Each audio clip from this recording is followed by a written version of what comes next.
Hello guys, welcome to the class।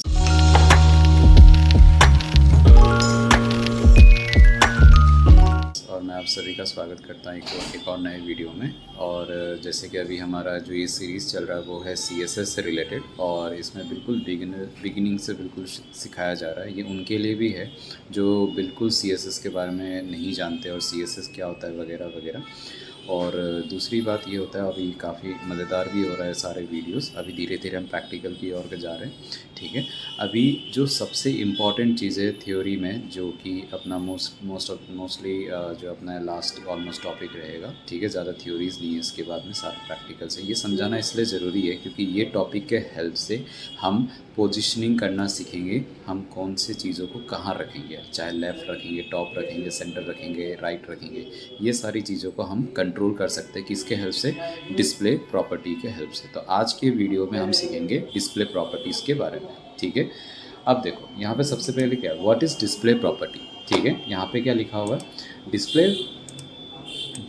The display property controls how an element appears on the page, ठीक है।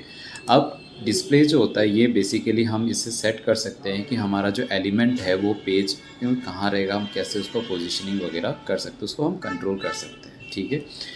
Okay, फिर इसके बाद में हम क्या क्या प्रॉपर्टीज़ यूज़ करते हैं, कैसे यूज़ कर सकते हैं, कितने टाइप के डिस्प्ले प्रॉपर्टीज़ होते हैं, वो हम यहाँ पे देखेंगे। देखो सबसे पहले हमारा डिस्प्ले ब्लॉक, दूसरा है अपना डिस्प्ले इनलाइन, तीसरा है अपना डिस्प्ले इनलाइन ब्लॉक, फिर चौथा है अपना डिस्प्ले फ्लैक्स, और पांचवा है अपना डिस्प्ले नन, ठीक है। जो डिस्प्ले ब्लॉक होता है, डिस्प्ले ब्लॉक का काम क्या होता है, ये क्या होता है, बेसिकली एक नया लाइन शुरू करवा देता है, ठीक है। और ये जो है पूरा फुल विड्थ लेता है, जितना भी स्क्रीन होगा वो उतना एरिया ले लेगा, चाहे आप डिस्प्ले ब्लॉक में कुछ भी करें, कुछ भी एलिमेंट यूज़ करें, ठीक है। विथ और हाइट भी जो है इस पर आप अगर आप प्रॉपर्टी यूज़ करेंगे तो इस पर ये काम करेगा। मतलब आप एक मैनुअली भी खुद से विथ और हाइट आप चेंज या सेट कर सकते हैं, ठीक है। अब इसमें ज़्यादातर जो कॉमनली जो एलिमेंट्स हम यूज़ करते हैं, कौन कौन से एलिमेंट्स यूज़ कर सकते हैं, पहला है अपना डिव, उसके बाद है पैराग्राफ, फिर है हेडिंग टैग्स। ये सारे जो कॉमन एलिमेंट्स है जो हम सबसे ज़्यादा यूज़ करते हैं डिस्प्ले ब्लॉक के साथ। फिर आता है डिस्प्ले इनलाइन, ठीक है। ये क्या काम करता है, ये stage in the same line, ये सेम लाइन पे वो रहता है, ये अपना पोजीशन नहीं छोड़ेगा, ठीक है। और ये जो होता है ये सिर्फ और सिर्फ कंटेंट जितना बड़ा होगा ये उतना ही स्पेस लेगा ये, ठीक है। फिर उसके बाद में विथ और हाइट डज नॉट वर्क। यहाँ पे विथ और हाइट आप अगर लगाओगे भी तो भी ये काम नहीं करेगा, इवन आप इम्पॉर्टेंट लगा ले उसमें, ठीक है। फिर उसके बाद में इसमें ज़्यादातर जो चीज़ें हम यूज़ करते हैं वो कौन कौन सी चीज़ें यूज़ करते हैं, एक होता है स्पैन और दूसरा होता है एंकर टैग, ठीक है। तीसरा आता है display inline block. Display inline block stage in the same line, ठीक है। ये बिल्कुल ये भी सेम लाइन में रहता है, और इसमें फिर विथ और हाइट जो है वो काम करता है। और ये ज़्यादातर किसके लिए बेस्ट होता है, बटन्स और मेन्यूज़ के लिए। मेन्यूज़ कौन से, जो आपके क्या नाम है, जो नैप बार में जो आपने देखा होगा, होम, अबाउट, कॉन्टैक्ट वगैरह, ये सारी चीज़ों के जो लिंक्स रहता है बिल्कुल एक स्ट्रेट लाइन पे, उन चीज़ों को ये यूज़ करवाता है इनलाइन ब्लॉक, ठीक है। ये देखो, ठीक है। अब इसमें विथ और हाइट हम सेट कर सकते हैं, जिसके वजह से मैंने यहाँ पे लिख रखा है, ठीक है। फिर आता है डिस्प्ले फ्लैक्स। डिस्प्ले फ्लैक्स क्या होता है, डिस्प्ले फ्लैक्स ये होता है अलाइन आइटम हॉराइजॉन्टली और वर्टिकली, ठीक है। अगर मान लो कोई ब्लॉक अगर इस तरीके से आ रहा है, अगर आप चाहते हो, जैसे मान लो दो ब्लॉक है इस तरीके से आ रहा है, आप चाहते हो कि ये जो नीचे वाला जो ब्लॉक है ये बिल्कुल एडजसेंट आ जाए, एक दूसरे के बराबर, तो ये कौन पॉसिबल करवाता है, डिस्प्ले फ्लैक्स, ठीक है। और ये जो होता है ये सबसे ज़्यादा यूज़फुल होता है जब हम रिस्पॉन्सिव लेआउट्स वगैरह क्रिएट करते हैं, तब ये बहुत ज़्यादा बेनिफिशियल रहता है, ठीक है। सेंटर भी कर देता है सारे एलिमेंट्स को, ठीक है, इजीली। और जो स्पेस होता है ना, उसमें कॉम्प्लेक्स CSS करे बिना ही ये स्पेस को क्या कर देता है, मेंटेन कर देता है, ठीक है। और फिर पांचवा आता है डिस्प्ले नन। डिस्प्ले नन का मतलब क्या होता है, कभी कभार आपने देखा होगा कोई कोई चीज़ें एक सर्टेन अमाउंट ऑफ टाइम के बाद में वो चीज़ें बंद हो जाती हैं, तो डिस्प्ले नन का इस्तेमाल करते हैं। तो डिस्प्ले नन का काम क्या होता है, अगर मान लो कोई एलिमेंट वहाँ पे दे रखा और आप चाहते हो कोड ना हटा और वो चीज़ें वहाँ से हट जाए, तब आप डिस्प्ले नन का इस्तेमाल कर सकते हो, वो चीज़ें वहाँ दिखेगी नहीं। अभी हम प्रैक्टिकल करेंगे तो उसमें हम समझाएंगे अभी आपको, ठीक है। एलिमेंट्स इज़ कम्प्लीटली रिमूव, वो बिल्कुल हटा देता है, वहाँ पे वो दिखाएगा ही नहीं कि वो वहाँ एग्जिस्ट करता है, ठीक है। इवन दो उसकी कोडिंग करी हुई है, ठीक है, और कोई स्पेस भी नहीं लेता ये, ठीक है। तो ये होते हैं सारे डिस्प्ले प्रॉपर्टीज़। अब इसको करते कैसे हैं ये समझो, ठीक है। अब देखो मैंने सबसे पहले यहाँ पे लिखा बॉक्स, ठीक है, एक एलिमेंट बना दिया हमने। अब एलिमेंट बनाने के बाद में इसमें हम लिखेंगे दो और बॉक्सेस बनाएंगे, मतलब बेसिकली ये हो गया अपना पेरेंट क्लास, ये हो गया अपना चाइल्ड क्लास। पेरेंट क्लास का मतलब ये होता है जो मेन डिव रहता है, जिसके अंदर अगर मतलब मान लो अगर जैसे देखो ये वाले डिव्स है, इसके बाहर भी कोई डिव है तो उसको हम पेरेंट डिव कंसिडर करते हैं। और अगर मान लो ये डिव के अंदर कोई डिव वगैरह बने हुए हैं, सेक्शंस बने हुए, तो उसको हम चाइल्ड डिव के नाम से कंसिडर करते हैं, मतलब एक काइंड ऑफ एंसेस्टर्स मान लो इनको, ठीक है। अब मैं क्या करता हूँ, इन बॉक्सेस को CSS में जाता हूँ, इनको थोड़ा सा स्टाइलिंग कर देता हूँ ताकि आपको चीज़ें समझ आए। बॉर्डर 1px सॉलिड ग्रीन, ठीक है, सॉलिड ग्रीन, ठीक है। और इसमें कुछ एक हाइट वगैरह हम दे देते हैं, हाइट दे देते हैं हम 50px, और विथ हम दे देते हैं, ठीक है, विथ हम दे देते हैं 100%, ठीक है, विथ हमने दे दिया 100%। तो इसने पूरा जो स्क्रीन है इसने कवर कर लिया, ठीक है। अब ये हो गया अपना बॉक्सेस, ये अपना तैयार है, ठीक है। अगर मैं इसमें विथ ना भी दूँ तो भी कोई दिक्कत नहीं है, ठीक है। अब देखो कैसे, क्योंकि अब मैं इनके अंदर दूंगा H1, ठीक है, H1 कोड्स जोन एकेडमी, ठीक है, कोड जोन एकेडमी। अब देखो मैंने क्या बताया था, डिस्प्ले बॉक्स। अब इसको मैं कॉपी करता हूँ, कॉपी करने के बाद में मैं यहाँ पे, अरे ठीक है, मैं यहाँ पे पेस्ट करता हूँ और यहाँ पे मैं लिखता हूँ डिस्प्ले ब्लॉक, ठीक है। तो डिस्प्ले ब्लॉक में ये बाय डिफ़ॉल्ट जो है वो ब्लॉक में ही रहता है, तो इसलिए इसमें आपको कोई डिफरेंस नहीं दिखेगा, ठीक है। ओके, अब आते हैं हम सेकंड वाले पे। सेकंड में अपना क्या था, डिस्प्ले इनलाइन, ठीक है। ये भी बिल्कुल सेम रहता है, बस इसमें फ़र्क इतना है, इसमें विड्थ और हाइट काम नहीं करता है, ठीक है। अब ये किसके साथ ज़्यादातर काम करते हैं, स्पैन और एंकर टैग के साथ। अब जैसे मान लो मैंने यहाँ पे H1 दे रखा है, ठीक है, और यहाँ पर मैंने लगा दिया इनलाइन। कोई चेंजेस दिखा आपको? नहीं दिखा। क्यों नहीं दिखा? क्योंकि इसमें हमने वो एलिमेंट्स दे रखे जिसने पूरा ऑलरेडी कवर कर रखा है, तो इसमें हम चाहे कुछ भी कर ले ये श्रिंक नहीं होगा। तो हम इस पर हम बेसिकली इसको हटा के हम यहाँ पे दे देंगे एंकर टैग, और इसमें हम लिख देंगे जो भी एक यहाँ पे अपना लिंक दे दिया, हेलो, ठीक है। अब इसके बाद में हमने इसको क्या कर दिया, हाइड कर दिया, ठीक है। अब यहाँ पे देखो, यहाँ पे हमने क्या दिया, डिस्प्ले। अब ये भी क्या है, stage in line, stage in same line, ठीक है। तो ये बिल्कुल सेम लाइन पर है। अब देखो यहाँ पे जितना था डिस्प्ले इनलाइन करा, तो देखो इसमें क्या नाम है, बिल्कुल कोई स्पेस नहीं, और बिल्कुल उतना ही स्पेस ले रहा जितना ही कंटेंट है, ठीक है।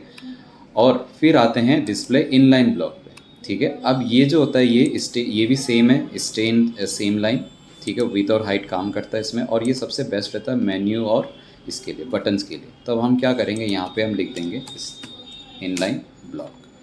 ये देखो, अब जैसे हमने इनलाइन ब्लॉक करा, तो इसकी जो स्पेसिंग थी, जो एक्स्ट्रा ये जो स्पेस वगैरह ये ले रही थी, वो चीज़ें क्या हो गई, हट गई, और जितना कंटेंट का साइज़ था वो ले लिया इसने। ये होता है क्या नाम है, इनलाइन ब्लॉक, ठीक है। यहाँ तक क्लियर हो गया। अब इसके बाद में हम आते हैं डिस्प्ले फ्लेक्स पे। अब देखो यहाँ पे क्या है, ये जो हेलो है, ये मैं चाहता हूँ ये यहाँ पर आए, तो ये कैसे आएगा, ये आएगा डिस्प्ले फ्लेक्स। अब मैं बस सिंपली क्या करूँगा, यहाँ पे मैं लिखूँगा फ्लेक्स, ये देखो, समझ आ गया। तो ये होता है डिस्प्ले फ्लेक्स, ठीक है। तो डिस्प्ले हम फ्लेक्स जैसे ही करेंगे तो ये बिल्कुल देखो, ये नीचे था, नीचे से उठ के यहाँ आ गया, ठीक है। तो यहाँ पे क्या लिखा हुआ है, align item horizontally and vertically, create a responsive layout. जब भी आप रिस्पॉन्सिव करोगे वेबसाइट को, तो रिस्पॉन्सिव का मतलब भी मैं बता देता हूँ। रिस्पॉन्सिव का मतलब ये होता है कि जब आप मोबाइल पे अपने वेबसाइट को खोलोगे तो मोबाइल के हिसाब से एडजस्ट हो जाए, और जब आप लैपटॉप या कंप्यूटर पे खोलोगे तो उसके स्क्रीन साइज़ के हिसाब से एडजस्ट हो जाए, ठीक है। और सेंटर जो है ये भी ईजिली वो हो जाता है, सेंटर कर सकते हैं आप। और जो स्पेस है, ज़्यादा कॉम्प्लेक्स CSS करे बिना ही आप स्पेस को कंट्रोल कर सकते हैं, ठीक है। फिर आता है डिस्प्ले नन। डिस्प्ले नन का मतलब होता है, ये देखो ये चीज़ें हट जाएगी, ये देखो यहाँ पे आपको दिख रहा है, नहीं दिख रहा। क्यों नहीं दिख रहा? क्योंकि हमने डिस्प्ले नन लगा दिया। किसको लगा दिया? बॉक्स को, जो कि है अपना पेरेंट इफ, लेकिन यहाँ पे अभी भी कोड लिखा हुआ है। समझ आ गया? तो यहाँ पे ये चीज़ें क्या नाम है, हमने यहाँ पे कोड लिखा हुआ है बट फिर भी यहाँ पे शो नहीं कर रहा। डिस्प्ले ना बोलोगे, जब दिखाना ही नहीं था हम वहाँ पे लिख ही क्यों रहे हैं, उसको हटा देते। नहीं, ऐसा नहीं होता। हम कभी कभार देखना, कोई वेबसाइट में हम कोई बटन क्लिक करते हैं ना, तो वो क्लिक होने पे वो आ जाता है, क्लिक होने पे गायब हो जाता है। तो वो चीज़ें हम आने वाले क्लासेस में सीखेंगे। जब हम जावास्क्रिप्ट की क्लासेस करेंगे तब ये प्रॉपर्टी उस समय काम आएगा, कि हम चाहते हैं कि एक बार जब हम क्लिक करें तो उस पर डिस्प्ले ब्लॉक आ जाए, एक बार क्लिक करें तो डिस्प्ले नन आ जाए, जिससे कि वो एलिमेंट जो है वो एक बार दिखेगा, एक बार गायब हो जाएगा।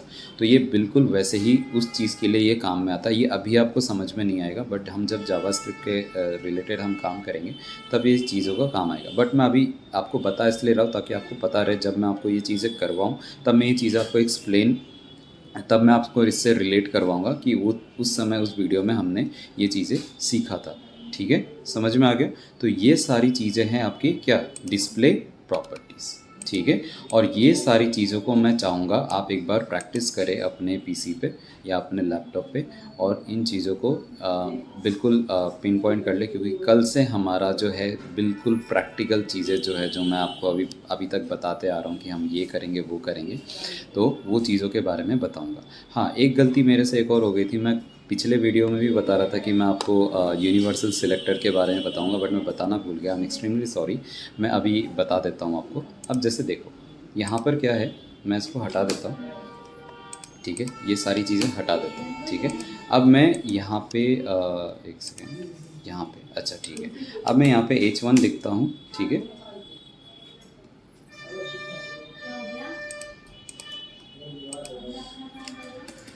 हेलो। ठीक है, ये हेलो आ गया।